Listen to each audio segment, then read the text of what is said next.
નમસ્કાર મિત્રો, હું રાજેશ ભાસ્કર આપ સૌનું યુટ્યુબમાં આપણી આ ચેનલ પર સ્વાગત કરું છું. મિત્રો, આજે આપણે તારીખ 20મી માર્ચ 2026ના કેટલાક મોસ્ટ ઇમ્પોર્ટન્ટ કરંટ અફેર અને અગાઉની પરીક્ષામાં પૂછાયેલા કેટલાક ઇમ્પોર્ટન્ટ પ્રશ્નો વિશે ડિટેલમાં ચર્ચા કરીશું, જે આપને આવનારી પરીક્ષા માટે ખૂબ જ ઉપયોગી સાબિત થશે. તો મિત્રો, આપ આ ચર્ચા સાથે જોડાઈ રહેજો અને વિડીયોને પહેલેથી લઈને છેલ્લે સુધી પૂરેપૂરો જોવાનો આગ્રહ રાખજો. તો ચલો મિત્રો, શરૂ કરીએ. શરૂઆત કરતાં પહેલાં જણાવી દઉં કે જો તમારે આપણી આ યુટ્યુબ ચેનલને સબસ્ક્રાઈબ કરવાનું બાકી હોય તો ચેનલને સબસ્ક્રાઈબ કરજો, નોટિફિકેશન બેલ આઇકોનને પ્રેસ કરીને, અને જો તમને વિડીયો પસંદ આવે તો વિડીયોને લાઈક કરજો, પરંતુ વિડીયોને શેર કરવાનું ના ભૂલતા. તમારા જેટલા પણ મિત્રો જેઓ કોમ્પિટિટિવ એક્ઝામની તૈયારી કરી રહ્યા છે એ બધા મિત્રો જોડે આ વિડીયોની લિંકને અત્યારે શેર કરી દો, તમે જે તે સોશિયલ મીડિયા એપ્લિકેશન વાપરતા હોય એમાં. ચલો તો શરૂઆત કરીએ. સૌપ્રથમ જોઈશું અગાઉની પરીક્ષામાં પૂછાયેલા બંધારણના પ્રશ્નો, જેના જવાબો તમારે કમેન્ટમાં લખીને જણાવવાના છે. વિડીયોના લાસ્ટમાં જ્યારે હું તમને આ દરેક પ્રશ્નના જવાબ જણાવું ત્યારે તમારે ચેક કરવાનું કે તમે આપેલા પ્રશ્નોના જવાબમાંથી કેટલા પ્રશ્નોના જવાબ સાચા છે, અને જેટલા પણ પ્રશ્નો જવાબ સાચા હોય એનો આંકડો કમેન્ટમાં લખવાનો કે 10માંથી આટલા સાચા. 10 માર્કનો ટેસ્ટ છે ને, તો 10માંથી 5 પ્રશ્નો બંધારણના આપણે પૂછીએ છીએ, બાકીના જે 5 પ્રશ્નો છે એ ગુજરાતની ભૂગોળના છે. તો તમે તમારા આન્સર આપો નીચે કમેન્ટ બોક્સમાં, અને હું આજના કરંટ અફેરનો પ્રથમ પ્રશ્ન છે એની શરૂઆત કરું છું. પ્રથમ પ્રશ્ન છે કે તાજેતરમાં સુરતના કયા ઉદ્યોગને જીઆઈ ટેગ એનાયત કરવામાં આવ્યો છે? તો જવાબ આવશે સુરત કટ ડાયમંડને. તો સુરતના હીરા ઉદ્યોગ માટે એક ઐતિહાસિક ક્ષણ આવી છે, જ્યારે સુરત કટ ડાયમંડને સત્તાવાર રીતે જીઆઈ ટેગ એટલે કે જીઓગ્રાફિકલ ઇન્ડિકેશન એનાયત કરવામાં આવ્યો છે, અને આ માન્યતા સુરતના લાખો હીરા કલાકારોની મહેનત અને કૌશલ્યનું પરિણામ છે. પ્રમાણપત્ર. અમદાવાદમાં આયોજિત કાર્યક્રમ હતો. EDII એટલે entrepreneurship development institute of India, 1983માં એની સ્થાપના થઈ, અમદાવાદમાં આવેલી છે. તો એના દ્વારા સુરત ડાયમંડ એસોસિએશનને આ સર્ટિફિકેટ સોંપવામાં આવ્યું હતું. જો વૈશ્વિક પ્રભુત્વ જોઈએ ને તો વિશ્વના 10માંથી 9 હીરા સુરતમાં પોલિશ અને કટ થાય છે, અને હવે સુરત કટને બેલ્જિયમ કટ જેવી આંતરરાષ્ટ્રીય ઓળખ મળશે. મહત્વ. જીઆઈ ટેગ મળવાથી હીરા ઉદ્યોગ સાથે જોડાયેલા જે કારીગરોનું સામાજિક આર્થિક કલ્યાણ થશે અને નકલી ઉત્પાદનો સામે રક્ષણ મળશે. જો જીઆઈ ટેગની વાત કરીએ તો ગુજરાતમાં અત્યાર સુધી જે જીઆઈ ટેગ મળ્યા છે એના લિસ્ટ આખું આપેલું છે, અને ગુજરાતમાં સૌપ્રથમ જીઆઈ ટેગ કોને આપવામાં આવ્યો હતો? તમને ખબર છે કે સંખેડાનું ફર્નિચર. ભારતમાં સૌપ્રથમ જીઆઈ ટેગ દાર્જિલિંગની ચા, પશ્ચિમ બંગાળ 2004-05, સંખેડાનું furniture Chhota Udepur 2007-08. GI tag geographical indication, એની અવધિ છે ને 10 વર્ષની હોય છે, અને તમારા માટે પ્રશ્ન છે કે ભારતમાં એની જીઆઈ રજિસ્ટ્રી કયા શહેરમાં છે? જીઆઈ એક્ટ 1999માં આવ્યો હતો. જીઆઈ ટેગ એટલે આપણે એવું કહી શકીએ એવી ભૌગોલિક ઇન્ડિકેશનવાળી, મતલબ એવો પર્ટિક્યુલર વિસ્તાર છે, એરિયા છે, જ્યાંની કોઈ ઉત્પાદન હોય, કોઈ કળા હોય, બરાબર છે, જેને એક કહી શકીએ કે એ વસ્તુ ત્યાંની જ છે, એને આપણે કહી શકીએ કે એના માટે જીઆઈ ટેગ આપવામાં આવે છે, જેનાથી શું થાય કે નકલી ઉત્પાદનો છે એ અટકે, બરાબર છે. તો એને માન્યતા આપવામાં આવે કે આ સપોઝ કે પાટણના પટોળા, તો પાટણના પટોળા છે, એને જીઆઈ ટેગ આપેલો છે. એ પ્રમાણે ભાલિયા ઘઉં છાશ, ભાલિયા ઘઉં, બરાબર છે, એ પણ તમે કહી શકો છો. ભારતમાં પ્રથમ જીઆઈ સ્ટોરની વાત કરીએ તો તે ગોવામાં બનાવવામાં આવ્યો હતો. છેલ્લે આપણે તમને ખ્યાલ હોય તો અંબાજીના વ્હાઇટ માર્બલ છે એને પણ જીઆઈ ટેગ મળ્યો હતો. ઓકે, તો એ પણ યાદ રાખજો. દર વર્ષે વિશ્વ ચકલી દિવસ ક્યારે મનાવવામાં આવે છે? તો આજનો દિવસ એટલે 20મી માર્ચ, ચકલી દિવસ. તો દર વર્ષે 20મી માર્ચના રોજ ઉજવવામાં આવે છે. આ દિવસનો મુખ્ય હેતુ શહેરી વાતાવરણમાં ઝડપથી જે ઘટતી જતી ચકલીઓની સંખ્યા પ્રત્યે લોકોમાં જાગૃતિ લાવવાનો છે, એના સંરક્ષણ માટે પ્રોત્સાહિત કરવાનો છે. પ્રથમવાર આની ઉજવણી થઈ હતી 2010માં. એની શરૂઆત નાસિકના રહેવાસી મોહમ્મદ દિલાવર છે. એમણે ચકલી પ્રત્યેની જે પ્રજાતિઓની મદદ કરવા માટે નેચર ફોર એવર સોસાયટી એની સ્થાપના કરી હતી. Nature forever society India છે અને ઇકોસિસ એક્શન ફાઉન્ડેશન ફ્રાન્સ, આ બંનેના સહયોગથી દર વર્ષે વર્લ્ડ સ્પેરો ડે મનાવવામાં આવે છે. ચકલી છે ને ભારતની રાજધાની દિલ્હીનું પણ રાજ્ય પક્ષી છે, બિહારનું પણ રાજ્ય પક્ષી છે. બરાબર છે. મને કહો, ભારતમાં રાષ્ટ્રીય પક્ષી દિવસ ક્યારે મનાવવામાં આવે છે? કમેન્ટમાં લખીને જણાવો. વિશ્વ મૌખિક આરોગ્ય દિવસ, તો વર્લ્ડ ઓરલ હેલ્થ ડે એ આપણું મૌખિક સ્વાસ્થ્ય અને મૌખિક સ્વચ્છતાના મહત્વ વિશે જાગૃતિ વધારવા માટે દર વર્ષે ઉજવવામાં આવે છે. એફડીઆઈ વર્લ્ડ ડેન્ટલ ફેડરેશન દ્વારા 20 માર્ચ 2013ના રોજ વર્લ્ડ ઓરલ હેલ્થ ડેની શરૂઆત થઈ હતી. દાંતનો સડો, પેઢાના રોગ, પોલાણ અને કેટલાક સામાન્ય મોઢાના રોગો હોય છે, એના વિશે જાગૃતિ હોવી જોઈએ. વૈશ્વિક મૌખિક આરોગ્ય દિવસની 3 વર્ષની theme 2024-25-26 a happy mouth is a happy body, યાદ રાખજો. આંતરરાષ્ટ્રીય પ્રસન્નતા દિવસ એ પણ 20મી માર્ચ દર વર્ષે મનાવવામાં આવે છે. તો 2013થી સંયુક્ત રાષ્ટ્ર છે ને વિશ્વભરના લોકોને જીવનમાં ખુશીના મહત્વને ઓળખવા માટે આ દિવસની ઉજવણી કરે છે. ગરીબીને સમાપ્ત કરવા,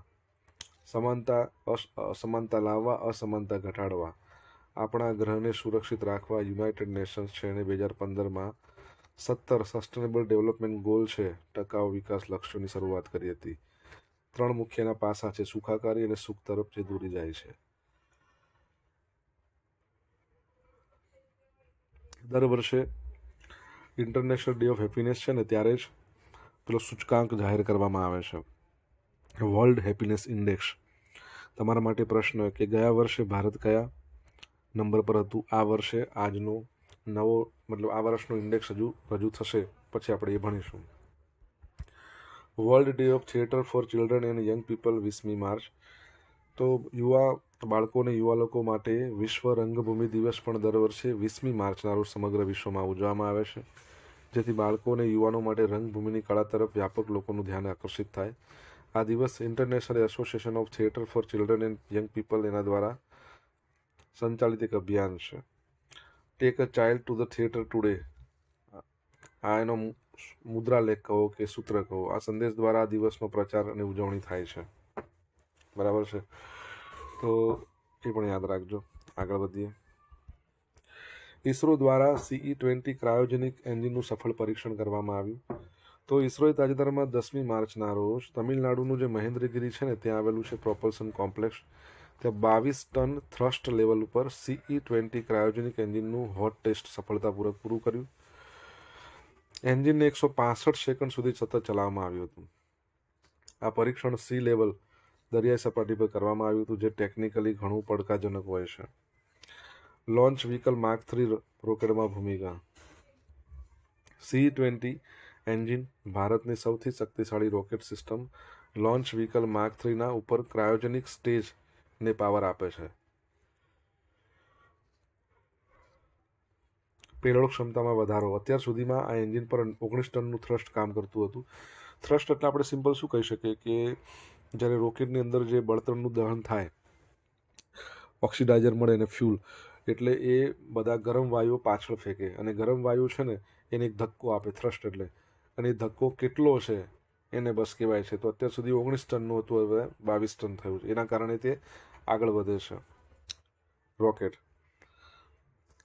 તો હવે 22 ટન થ્રસ્ટના ઉપયોગથી LVM-3 રોકેટ અવકાશમાં વધુ વજનદાર ઉપગ્રહો લઈ જઈ શકશે. ગગનયાન મિશન છે ને આપણું, તો આ એન્જિનનું સફળ પરીક્ષણ ભારતના મહત્વાકાંક્ષી માનવ અવકાશ મિશન ગગનયાન માટે પણ અત્યંત મહત્વનું છે.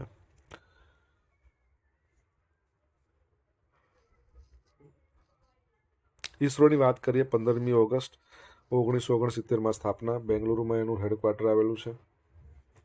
એના અધ્યક્ષનું નામ તમારે મને કહેવાનું છે. અને ગગનયાન છે આપણા ભારતનું પ્રથમ સમાનવ મિશન છે. બરાબર, 2027માં લોન્ચ કરવાનું છે, તો એ બાબત યાદ રાખજો. 2030માં આપણે મંગળયાન 2 લોન્ચ કરવાનું છે. બરાબર છે. અને 2035માં આપણા ભારતનું પોતાનું સ્પેસ સ્ટેશન બનાવવાની ગણતરી છે, અને 2040માં ભારતીય ને ઈસરો છે ને એટલે ભારતના વ્યક્તિને ચંદ્ર પર લઈ જવાનું આ બધો પ્લાન કરીને રાખેલો છે. મિત્રો, વિડીયો પસંદ આવ્યો હોય, ભણવાની મજા આવી તો વિડીયોને લાઇક કરો, તમારા મિત્રો જોડે વિડીયો લિંકને શેર કરો. આપણી બંને યુટ્યુબ ચેનલ રાજેશ ભાસ્કર 2ને સબસ્ક્રાઇબ ના કર્યું તો સબસ્ક્રાઇબ કરો, નોટિફિકેશન બેલ આઇકોનને પ્રેસ કરીને. જો તમારે ડેલી કરંટ અફેરની પીડીએફ જોઈતી હોય તો આપણી ટેલિગ્રામ ચેનલ છે એને જોઈન કરી લો. તમને ડેલી કરંટ અફેરની પીડીએફ અહીંયા મળશે, સાથે પોલ્સ પણ રમવા મળશે. ભારત ઇલેક્ટ્રિસિટી સમિટ 2026નું આયોજન નવી દિલ્હીમાં કયા સ્થળે કરવામાં આવ્યું છે? તો યશોભૂમિ ખાતે. તો ભારત પાવર સેક્ટર માટે એક મોટી વૈશ્વિક કોન્ફરન્સ અને પ્રદર્શન ભારત ઇલેક્ટ્રિસિટી સમિટ 2026 19થી 22 માર્ચ એટલે ગઈકાલથી શરૂ થઈ છે નવી દિલ્હીના યશોભૂમિ ખાતે. મુખ્ય બાબતો જોઈ લઈએ તો વૈશ્વિક સહભાગિતા. આ સમિટની અંદર 20થી વધુ દેશોના પ્રતિનિધિઓ અને 500થી વધુ પ્રદર્શકો ભાગ લઈ રહ્યા છે, જેમાં 100 જેટલા સ્ટાર્ટઅપનો પણ સમાવેશ થાય છે. થીમ શું રાખી છે? તો electrifying growth, empowering sustainability, connecting globally. વૃદ્ધિનું વિદ્યુતીકરણ, ટકાઉપણું, સશક્તિકરણ, વૈશ્વિક જોડાણ. અહીંયા ઇલેક્ટ્રિસિટી પરથી મને યાદ આવ્યું કે ભારતના બંધારણમાં ઇલેક્ટ્રિસિટીનો સમાવેશ શામાં કરવામાં આવ્યો છે? સંઘ યાદી, રાજ્ય યાદી કે સંયુક્ત યાદીમાં? આમાં મુખ્ય વિષયો કયા હતા? રિન્યુએબલ એનર્જી, પુનઃપ્રાપ્ય ઉર્જા integration, smart grid technology, digital transformation અને ઉર્જા સંગ્રહ. રોકાણની સંભાવના. વર્ષ 2032 સુધીમાં વીજળી ક્ષેત્રે 50 લાખ કરોડથી વધુના રોકાણની તકો રહી છે, જે આ સમિટ દ્વારા પ્રોત્સાહિત કરવામાં આવશે.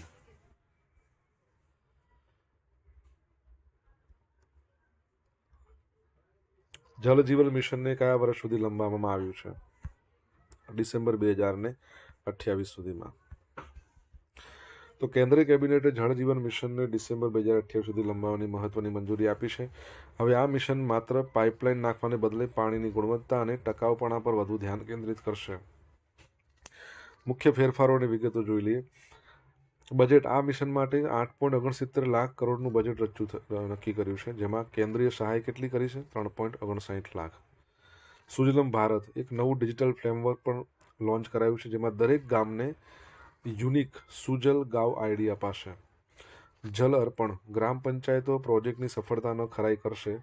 જાળવણી પાકી હશે તો જ ગામને હર ઘર જલ જાહેર કરાશે. ખબર છે ને શરૂઆત ક્યારે થઈ હતી? આ જે હર ઘર જલ આપણે કહી શકીએ જલ જીવન મિશન 2019માં 5 વર્ષનું મિશન હતું. 2024માં પણ 100% પૂરું નહોતું થયું, એટલે ફરીથી એક્સટેન્ડ કર્યું છે. એના અંતર્ગત હર ઘર જલ અંતર્ગત પ્રમાણિત રાજ્ય, પ્રમાણિત જિલ્લો, પ્રમાણિત યુનિયન ટેરેટરી ઘોષિત કરવામાં આવતા હતા. એમાં યુનિયન ટેરેટરી દાદરા નગર હવેલી દીવ દમણ છે, બુરહાનપુર જિલ્લો છે જે મધ્યપ્રદેશનો છે, અને રાજ્ય તમારે કહેવાનું છે. જલ ઉત્સવ. પાણીના સંરક્ષણ અને જનભાગીદારી વધારવા દર વર્ષે જલ ઉત્સવ પણ ઉજવવામાં આવશે. અત્યાર સુધીની વાત કરીએ. રિસન્ટલી તમને ખબર હોય જલ ઉત્સવની શરૂઆત કરાઈ હતી આપણા જે કેન્દ્રીય જલશક્તિ મંત્રાલયના મંત્રી છે CR પાટીલે નવસારીમાં રહેજ ગામથી. યાદ છે? અત્યાર સુધીની સિદ્ધિઓ. 2019માં માત્ર 17%, 3.23 કરોડ ઘરોમાં નળનું જોડાણ હતું. હાલમાં 19.36 કરોડ ઘરોમાંથી લગભગ 15.80 કરોડ 81.61 કરોડ ઘરોમાં એટલે 81.61% ઘરોમાં નળ દ્વારા પાણી પહોંચ્યું છે. સરકારનું લક્ષ્ય 2028 સુધીમાં 100% ઘરોને આ સુવિધા આપવાનો છે. ઈરાનના ઇન્ટેલિજન્સ મંત્રી ઇસ્માઇલ ખાતીબનું ઇઝરાયલ હુમલામાં મોત. તો ઈરાને સત્તાવાર પુષ્ટિ કરી છે કે તેના ઇન્ટેલિજન્સ મંત્રી ઇસ્માઇલ ખાતીબ છે એનું ઇઝરાયલના હુમલામાં મોત થયું છે, માર્યા ગયા છે. ઈરાનના રાષ્ટ્રપતિ મસૂદ પેજેસ્કીને આ ઘટનાની નિંદા કરી છે અને શોક વ્યક્ત કર્યો છે. ઇઝરાયલનો દાવો. ઇઝરાયલના રક્ષામંત્રી ઇઝરાયલ કાઝે એમણે દાવો કર્યો કે તેમની સેનાએ ખાતીબને ઠાર કર્યો છે અને આગામી સમયમાં તમામ મોરચે મોટા હુમલાની ચેતવણી આપી છે. અગાઉના લક્ષ્યાંકો.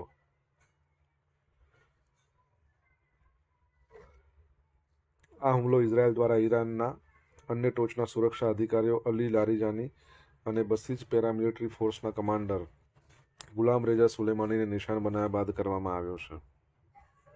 ઓકે. સોશિયલ મીડિયાના માધ્યમથી મારી સાથે તમે કનેક્ટ રહી શકો છો. ઇન્સ્ટા આઈડી છે rajesh.i.bhaskar, ફેસબુક આઈડી છે RI ભાસ્કર અને ટેલિગ્રામ ચેનલ છે આપણી રાજેશ ભાસ્કર, જ્યાં તમને ડેલી કરંટ અફેરની PDF મળશે અને પોલ્સ રમવા મળશે. જો ભણવાની મજા આવી તો વિડીયોને લાઇક કરો, તમારા મિત્રો જોડે વિડીયોની લિંકને શેર કરો અને ચેનલ સબસ્ક્રાઇબ કરવાનું બાકી તો સબસ્ક્રાઇબ કરો, નોટિફિકેશન બેલ આઇકોનને પ્રેસ કરીને. ભારતે તાજેતરમાં નાગોયા પ્રોટોકોલના અમલીકરણ અંગેનો કેટલામો રાષ્ટ્રીય અહેવાલ રજૂ કર્યો છે? તો પહેલો જ અહેવાલ રજૂ કર્યો છે. તો નાગોયા પ્રોટોકોલના અમલીકરણ અંગેનો પ્રથમ રાષ્ટ્રીય અહેવાલ સંયુક્ત રાષ્ટ્રનું જે જૈવિક વિવિધતા સચિવાલયને સુપરત કર્યો. આ અહેવાલ ભારત દ્વારા જૈવ વિવિધતાના રક્ષણ અને સંસાધનોના ન્યાયી ઉપયોગ માટે કરવામાં આવેલા પ્રયાસો દર્શાવે છે.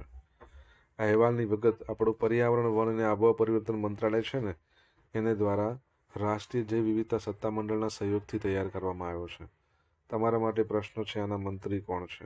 વન, પર્યાવરણ, આબોહવા પરિવર્તન. હાલમાં આ અહેવાલમાં 1 નવેમ્બર 2017 લઈને 31 ડિસેમ્બર 2025 સુધીનો સમયગાળો છે.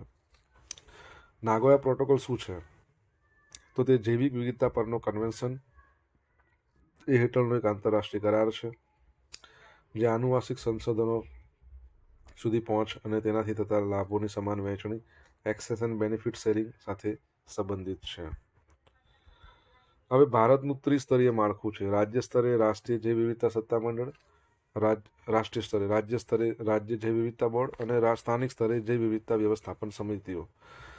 ભારતે અત્યાર સુધીમાં 2,76,653 એનાથી વધુ જૈવ વિવિધતા વ્યવસ્થાપન સમિતિઓની સ્થાપના કરી છે.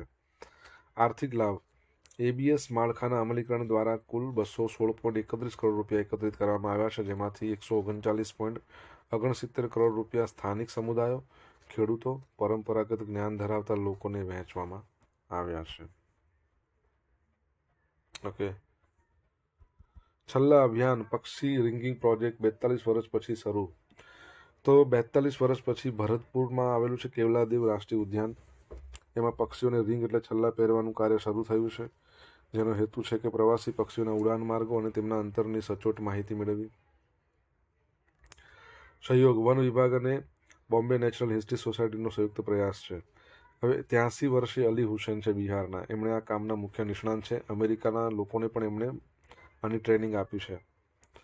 પ્રક્રિયા: પક્ષીઓનું વજન અને પાંખોની નોંધ લઈને પંજામાં નંબરવાળી રિંગ પહેરાવીને મુક્ત કરવામાં આવે છે. હવે આ જે કેવલાદેવ નેશનલ પાર્ક છે ને, એ પહેલાં ભરતપુર રાષ્ટ્રીય ઉદ્યાન તરીકે ઓળખાતું હતું, કેમ કે ભરતપુર જિલ્લામાં છે રાજસ્થાનના. પછી ભગવાન શિવનું મંદિર છે ત્યાં કેવલાદેવ, એના નામ પરથી નામ બદલી નાખ્યું છે. 1985માં યુનેસ્કો દ્વારા વર્લ્ડ હેરિટેજ સાઇટ આ ડિક્લેર થઈ હતી. બીજી વસ્તુ, કેવલાદેવ છે ને એ આપણા ભારતની પ્રથમ રામસર સાઇટમાંની એક છે. એના સાથે બીજી પણ એક હતી સાઇટ, જે રામસર સાઇટ બની હતી 1981માં. તમારે નામ કહેવાનું છે કમેન્ટમાં લખીને. અગાઉની પરીક્ષામાં પૂછાયેલા બંધારણના પ્રશ્નો જોઈએ. પહેલો પ્રશ્ન: રાષ્ટ્રીય લઘુમતી પંચ અધિનિયમ કયા વર્ષમાં આવ્યો હતો? 1992માં. રાષ્ટ્રીય પછાત વર્ગ આયોગના પ્રથમ અધ્યક્ષ કોણ હતા? તો જસ્ટિસ RN પ્રસાદ. રાષ્ટ્રીય પછાત વર્ગ આયોગનું ગહન કયા કેસના આધારે થયું હતું? તો ઇન્દ્ર સ્વાહાની કેસ. 1989માં બનેલ અનુસૂચિત જાતિ અને જનજાતિ અત્યાચાર અટકાવવા અધિનિયમની અમલીકરણના નિયમો કયા વર્ષમાં ગણાયા? 1995. લોકનાયક જયપ્રકાશ નારાયણ, એમને ગ્રામ પંચાયતને મંત્રીમંડળ અને ગ્રામ સભાને શું કહ્યું હતું? ધારાસભા. આ પૂછાય છે, બહુ વખત પૂછાયેલો પ્રશ્ન છે. હવે જોઈશું અગાઉની પરીક્ષામાં પૂછાયેલા ગુજરાતી ભૂગોળના પ્રશ્નો. પ્રશ્ન પહેલો: કર્કવૃતને 2 વાર ઓળંગતી નદી કઈ છે? મહી નદી આવશે, મહા નહીં આવે.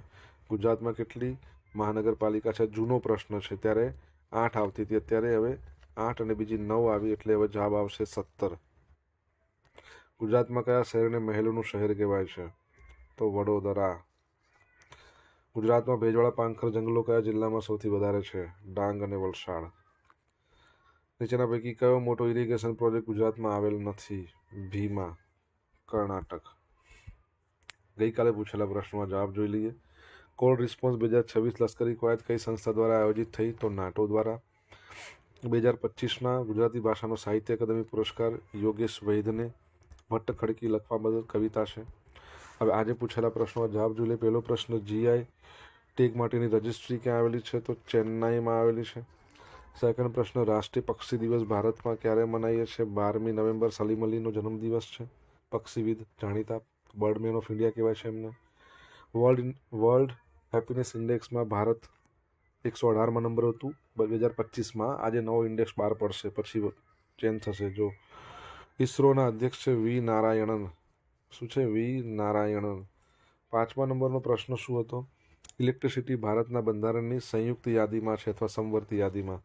6થો પ્રશ્ન કે હર ઘર જલ પ્રથમ પ્રમાણિત રાજ્ય ગોવા. 7મો પ્રશ્ન, વન અને પર્યાવરણ મંત્રી કોણ છે? આપણા કેન્દ્રીય ભૂપેન્દ્ર યાદવ.